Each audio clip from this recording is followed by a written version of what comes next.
देखिए, सरकार की सोच, प्रधानमंत्री की सोच इस मैनिफेस्टो से बड़ी साफ साफ दिखती है। और जो आपने कॉन्टेक्स्ट दिया, पिछले 10 वर्ष में जो लाभार्थी का जो स्केल बना है देश भर में, अगर हम 70 करोड़ लाभार्थी अलग अलग स्कीम्स की देखें तो ये भी हमें मानना पड़ेगा कि जहां तक प्रधानमंत्री नरेंद्र मोदी और उनकी सरकार है तो उन्होंने देने में कमी नहीं रखी है। पर ये जो सब्सिडीज हैं ये टारगेटेड हैं। जैसे सबसे पहला अभियान आपको याद होगा जब गिव इट अप वाला कैंपेन आया था गैस सिलेंडर को लेके, तो बहुत लोगों ने चिंता की कि अरे गैस सिलेंडर देंगे क्यों, पाइप्ड गैस है, कभी पाइप में पीछे गैस बंद हो गया तो क्या होगा। तो एक माइंडसेट में परिवर्तन आया। अभी जो लेटेस्ट पॉइंट है कि हर घर में नल होगा, जल जाएगा, ये एक प्रकार से long term capital oriented subsidies हैं जिससे एसेट्स बन रहे हैं। जो आपने कर्नाटक या तेलंगाना की जो बात की कि खासकर जो फ्री राइड फॉर बस वुमेन है, L&T ने भारत की सबसे बड़ी जो कंस्ट्रक्शन कंपनी एक प्रकार से, उसने वो मेट्रो बनाई। आज उस मेट्रो में सवारी नहीं है।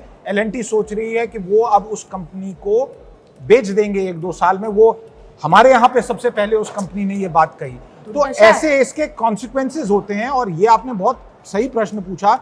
मुझे नहीं लगता कि केंद्र कुछ करेगा, क्योंकि फिर वही एक सवाल उठेगा कि जो केंद्र राज्यों को दबा रहा है। जो आपने देखा साउथ में एक नैरेटिव पॉलिटिकल चला फेडरलिज्म को लेके, पर अगर स्टेट्स खुद नहीं करेंगे तो उन स्टेट्स की स्थिति खराब होगी।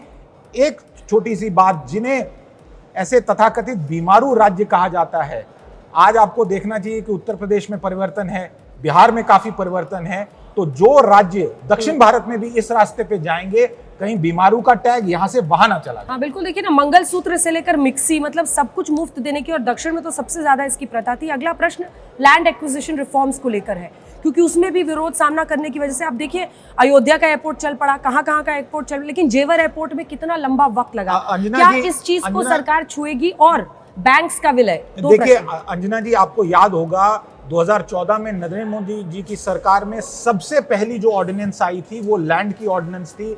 नितिन गडकरी जी ने उसको ड्राफ्ट किया था, उसको विड्रॉ किया गया क्योंकि हाईवे कंस्ट्रक्शन रुक चुकी थी। परंतु उसके बाद जिस प्रकार से इंप्लीमेंटेशन हुई है, आज लैंड को लेके बहुत ज्यादा 95% ऑफ द टाइम रुकावट नहीं है, कहीं कहीं पे। और एक बड़ी जो हमने चीज देखी है बड़े प्रोजेक्ट्स में, आपने भी सफर किया, आपने तो हेलीकॉप्टर से बहुत सफर किया कि बड़े बड़े प्रोजेक्ट्स में अब सरकार, गडकरी जी का एक बड़ा इनोवेशन था कि वो पैकेट्स में अलग अलग कॉन्ट्रैक्टर को दे रही है। एक कॉन्ट्रैक्टर डूब जाए तो पूरा प्रोजेक्ट नहीं डूबता है।